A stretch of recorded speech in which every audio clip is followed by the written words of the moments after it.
All right, keeping with the theme of where am I at in my life, a little bit of accountability, I decided to look at my physical TBR and show it to you guys. And I think it's not as bad as some people, like, none of this really matters. Your TBR could be 800 books, it could be 2 books. I don't really care. I've never clocked how many books I had on my TBR except like once 2 or 3 years ago.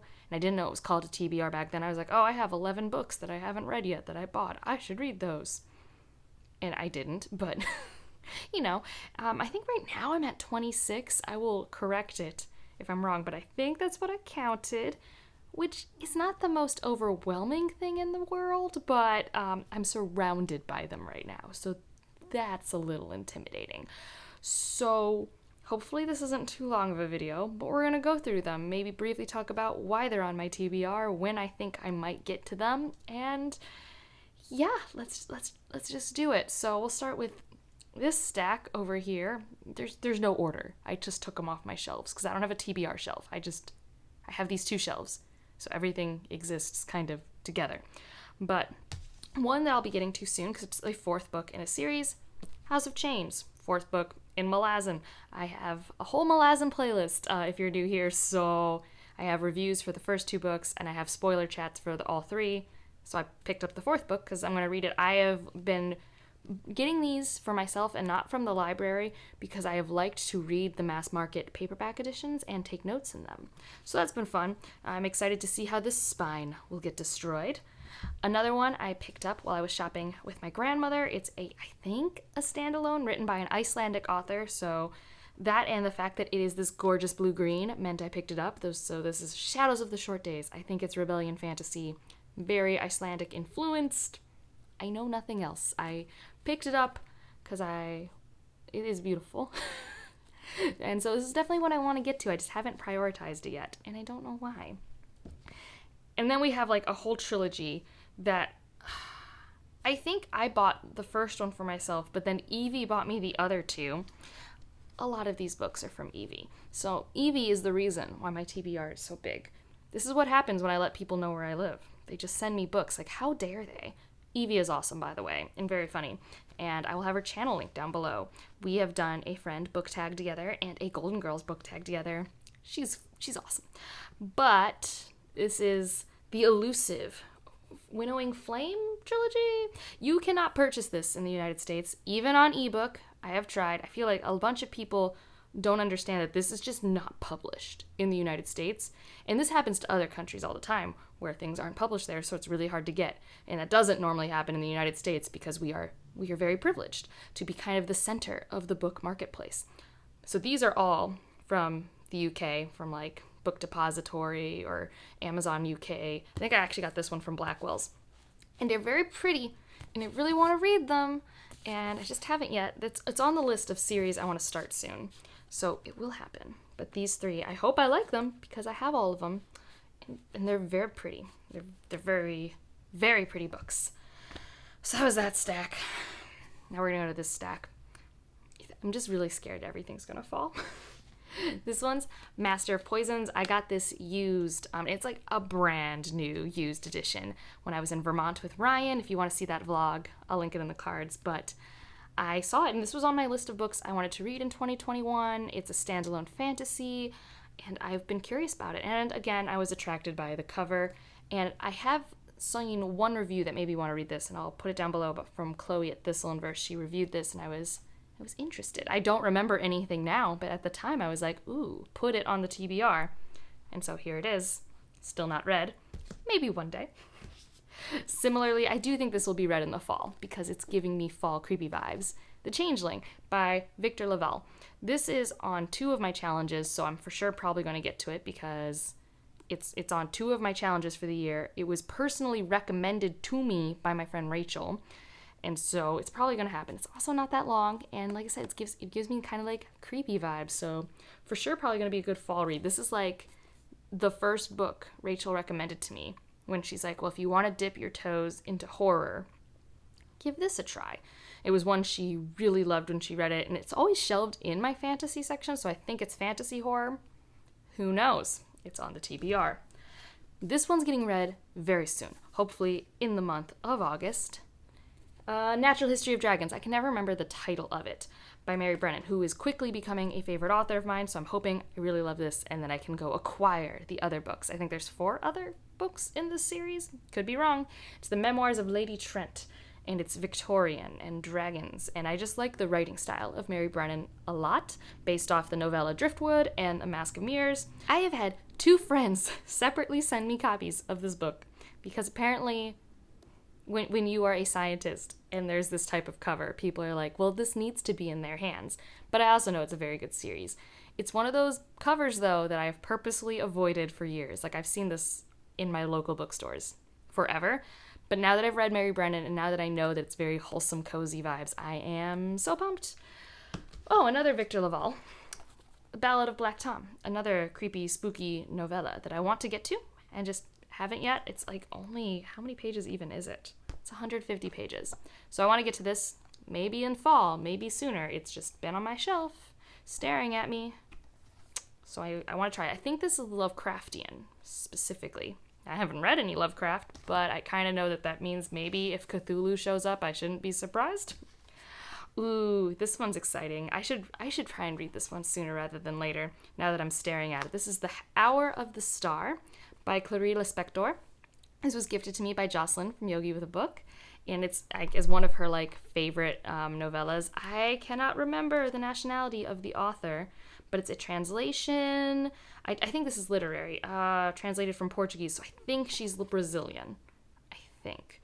And Leslie, if you haven't read this one yet, we should read it, because I do think, aren't you on a Clarice Lispector kick? But I have this. It's so pretty. Look how can you look at this book and just not want to read it? So it stares at me on my shelf. Again, this is another short one. This is 82 pages. So really excited to pick this one up.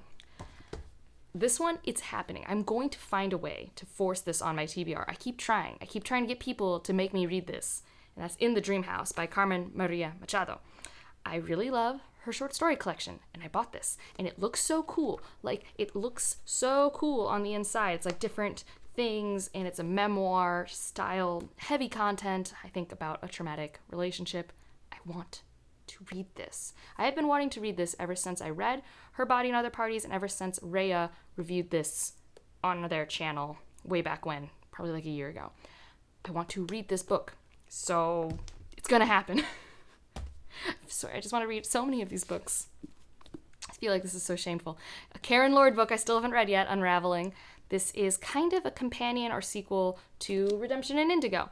And I really, really want to read it. And I haven't. But isn't this so pretty? I really love the maze. I'm very obsessed with this cover. It is so pretty.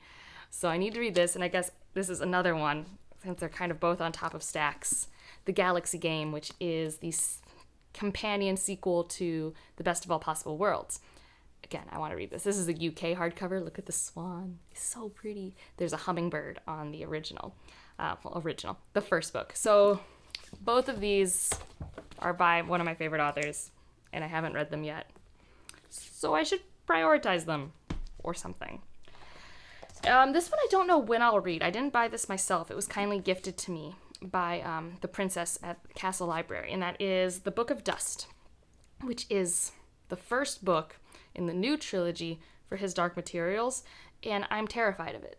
I like this edition, and it's signed, so I don't want to get rid of it, but I don't really... Oh, it even has pictures. But I don't really want to read it, so this book particularly is a sequel. So it happens before the events of His Dark Materials when Lyra's a baby. And then I think the second book takes place after His Dark Materials when Lyra's in college. And I've heard nothing but mixed reviews in terms of people loving or hating it. And it's kind of one of those trilogies that I think's already perfect. But maybe when the third book's out and I hear the final thoughts, I'll pick it up. Because this is a very lovely edition. And this isn't even a fake sticker. It's a real sticker. But yeah, so that exists on my shelf. Ooh, another thing that I acquired from a book haul. Vita Nostra. This was a used book. Like $9 for this beautiful hardback copy. Translation, I think a first in a series, but I don't know if the rest has been translated. But I've seen reviews for this all over the place. A bunch of my friends recommend it to me, so when I saw it at the used bookstore in such amazing edition. Like, I couldn't not buy it. I don't know when I'll read this, but maybe when I'm feeling dark academia weirdness, I'll pick it up because I'm pretty sure that's the vibes. All right, the piles are getting smaller slowly. This one I really want to get to because the sequel just came out, and if I like it, I want to buy the sequel in this edition because I randomly got this because Kayla from Crack Into a Good Book put me in like a giveaway thing, and that's The Forever King by Ben Gailey, who has a lot of books up. I think this might be his 6th published book or 5th, and I really love this cover. It's like right on it. This is like the naked hardback. I really like how it looks. I like how it feels. Like, the production of this book is very nice. And if I like it, I'd like to pick up the sequel, which has like a purple dragon on it. I don't know a lot about it. I just have it, and I'd like to read it and then find out if I like it and then buy the sequel. And another book from Evie. This is Persuasion by Jane Austen. This is, I think, Evie's favorite book. It's either this or The Bear and the Nightingale or Frankenstein. I really don't know which one it is on any given day. But this one's apparently one that she loves. And I have read one Jane Austen, and I did like it. That was Pride and Prejudice. So I am not against reading this, but nothing about this cover makes me want to pick it up. Because, like, it's just like this dude on this cover. I don't understand these Penguin Classic covers. Maybe you guys think they're attractive and make you guys want to read them. But for me, this, like, it makes me think I'm in, like, a portrait museum or something, which are not the most exciting museums for me. But I do want to get to this when I'm feeling a Victorian classic. Oh, this book. I don't know when I'm going to read this book. This is Sharp Ends by Joe Abercrombie. So what happened is I read the First Law trilogy in 2015, and I reread it last year. And I thought that was it, and I stopped, and I didn't pay attention. I wasn't on the book internet. I wasn't really going to my bookstores or anything like that. And even if I did, I don't think I understood that there were then these standalone books, and that then there was this new trilogy. Or I learned when there was the new trilogy happening, but then while learning that, I learned there were these standalones. But before all of that, I saw on Amazon that this was for sale, and I put it on a wish list.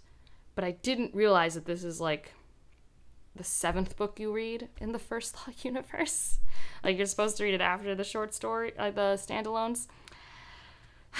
So I reread the trilogy with the intention of reading the standalones, and I just haven't yet. And when I read the standalones, I can read this. And it's a very pretty edition. Like, I really like it. It's hardback. It's like a nice cover. It's got a nice feel. It was a gift. Ooh, there's a map. Is it a map? Oh, this is very pretty.